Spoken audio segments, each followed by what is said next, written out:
Mga tol, hindi nagustuhan ng PNP, partikular mga tol, no, si Philippine National Police Chief General Nicolas Torre III, ang advisory na inilabas ng China patungkol sa lumalalang kaguluhan daw dito sa Pilipinas na pinupunterya mga tol ang mga Chinese nationals. At sa kanilang advisory ay pinag-iingat nila yung kanilang mga mamamayan na gustong magpunta rito at mag-aral mga tol na mag-ingat, no?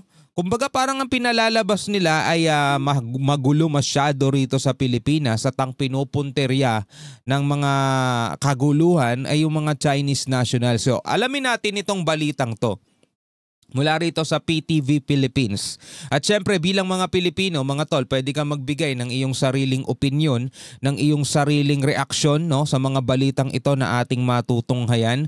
Basahin muna natin yung report mga tol, no. Ito, sabi rito, PNP pumalag sa advisory ng China sa kanilang mga kababayan na mag-ingat dahil sa umano'y laganap na krimen sa Pilipinas mga tol. Kung naaalala ninyo, no, nung uso pa yung Pogo dito sa Pilipinas, di ba dyan natatagpuan yung mga kinidnap na mga Chinese nationals? Eh sino ba mga kumidnap sa kanila? Di ba Chinese nationals din? Kumbaga sila-sila lang din mga toli. Sila-sila lang din.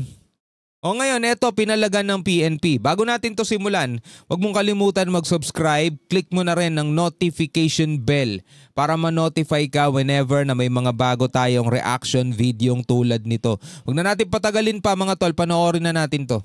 Binuweltahan ng Philippine National Police ang China kaugnay ng advisory nito tungkol sa umano'y paglaganap ng krimen sa Pilipinas. Naalala ko bigla yung ginagawa nila sa West Philippine Sea, matapos nila tayong banggain, matapos nila tayong i-water cannon, isisisi nila sa atin lahat ng nangyayari. Diba? Ibibintang nila sa atin mga tol na tayo daw ang bumangga, tayo daw ang nang agresibo sa kanila, nangaharas sa kanila. So parang ganito rin no? Sinisisi ulit nila sa atin mga tol yung ginagawa ng mga netizen, mga citizen mismo nila yung mga nag-aaway-away dito eh. Ginagawa nga nilang tong Pilipinas eh. Yan ang ulat ni Ryan Lesiges. Definitely walang basis. Kasi kung mapansin nyo ngayon, wala na yung mga malalaking krimen eh. Pumalag ang Philippine National Police o PNP sa safety advisory na inilabas ng China kaugnay ng umano'y lumalalang sitwasyong pangsiguridad sa Pilipinas. Lumalalang sitwasyong pansiguridad.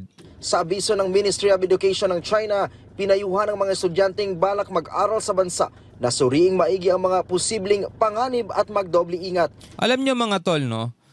Tulad nga nung sinabi natin nung nakaraan, matagal nang merong mga Chinese dito sa Pilipinas. In fact mga kapatid, yung pinakamatandang Chinatown nasa Pilipinas. Matagal na nating kasama ang mga Inchik. Matagal na natin silang kasama, panahon pa ng mga Kastila, mga tol, meron ng mga Chinese dito. Yung iba dito na namuhay, dito na yumaman, dito na nagnegosyo. Diba? So biglang sudden, biglang aatakihin sila ng mga Pilipino, hindi. Diba? Tanggap na mga Pilipino, mga tol, mga produkto, mga pagkain, kultura, diba? Nakikiisa nga ang mga Pilipinas, ang Pilipinas nga nakikiisa doon sa kanilang Chinese New Year, diba? Kasunod daw ito ng mga naiulat na insidente ng krimen kamakailan na kinasasangkutan ng ilang Chinese nationals. Mga naiulat na krimen kamakailan na kinasasangkutan ng mga Chinese national. O sino bang nagpapakalat ng mga yon?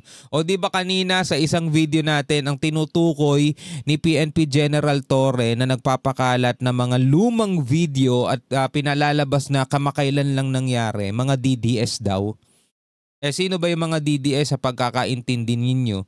Di ba mga yun? Mga malalapit din sa China, mga tol. So ang nangyayari, lumalabas, parang pinapalala nila ang sitwasyon. Pinagsasabong yung dalawang bansa, di ba? Para lalong gumulo ba? O sinasabotahe itong gobyerno? Ano sa tingin ninyo, no? Comment kayo sa ibaba.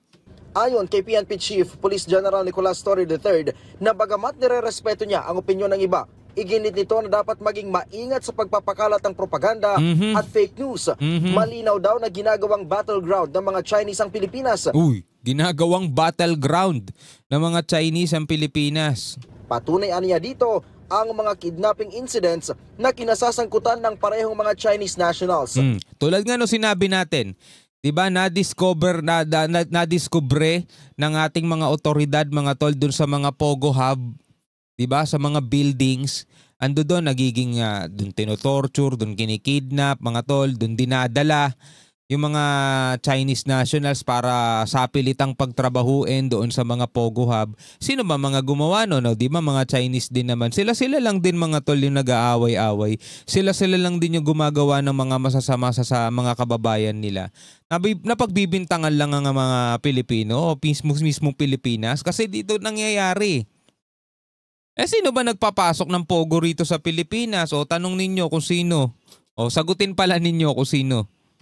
Isang maliwanag dito, nakakita natin sa bansa natin, nag-aaway-away rito, Chinese ang biktima, Chinese ang perpetrator.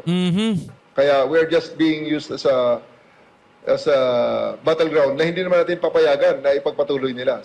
Git ni Torre na ginagawa ng buong pwersa ng PNP ang kanilang makakaya para mapigilan ang paglaganap ng krimen sa bansa. We are doing everything to stop this narrative, to stop this situation. And we are now showing the results.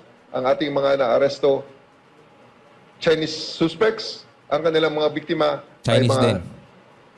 Chinese nationals din. Diba? Saka kung bakit pumapalag ang PNP mga tol, kasi sila yung napupulaan. Kapag sinabing lumalala ang kaguluhan dito sa Pilipinas, kumbaga parang sinasabi na rin nila indirectly na walang kwenta PNP rito.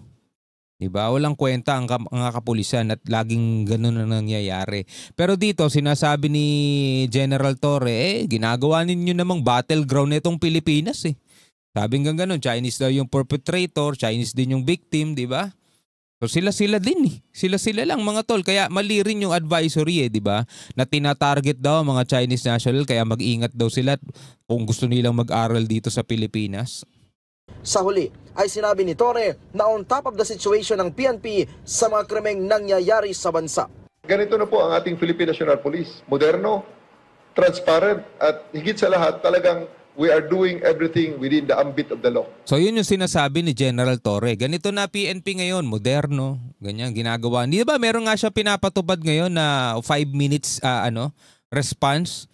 Samantalang mga tol, ito'y binabatikos pa ni VP at si VP mismo nagsabi na makaluma na daw. Itong ginagawa ng mga kapulisan mga tol. O, kita nyo naman.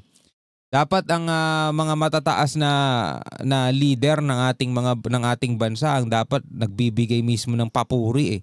'Di ba? Pumupuri sa ginagawang inisyatibo ng ating mga kapulisan para naman tumaas-taas din ang moral ng mga kapulisan natin mga tol. Marami tayo mga pulis na mga matitino. Do meron tayo mga pulis na nasasangkot sa mga kabulastugan katulad na lamang nung nabalita nitong nakaraan na nagwala doon sa may tindahan sa may Quezon, 'di ba?